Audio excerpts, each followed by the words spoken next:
Hello friends, మీరు కూడా 500కే gas cylinder స్కీమ్లు కోసం ఎదురు చూస్తున్నారు.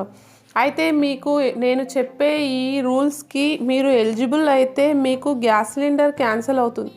డీటెయిల్స్ కోసం వీడియోని ఎండ్ వరకు చూడండి. తెలంగాణ రీసెంట్గా అయిన ఎన్నికల సమయంలో కాంగ్రెస్ ప్రభుత్వం 6 హామీలు ఇచ్చింది. ఎన్నికలలో గెలుపొందిన తర్వాత ప్రభుత్వం ఏర్పడిన తర్వాత ఒకటి హామీలను అమల్లోకి తీసుకొని రావాలని ప్రయత్నంలో ఉంది. 6 హామీలలో మహిళల కోసం మహాలక్ష్మి పథకం ద్వారా 500కే గ్యాస్ సిలిండర్ అందించనున్నారు. అయితే ఈ పథకం కోసం రాష్ట్ర ప్రభుత్వం ఎవరికి గ్యాస్ సిలిండర్లు ఉన్నాయా, ఎవరికి గ్యాస్ సిలిండర్ లేదో, ఉజ్వల దీపం పథకం ద్వారా ఎవరికి లబ్ధి పొందుతున్నారో అని సమాచారాన్ని సేకరించింది. దాని ద్వారా ఈ కింది వారికి 500కే గ్యాస్ సిలిండర్ పథకం రాదు.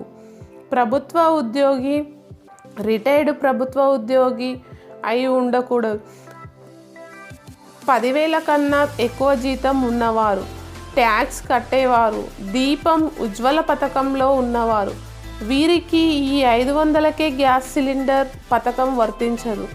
వీడియో నచ్చితే please like and share. For more videos please subscribe our channel. Thanks for watching.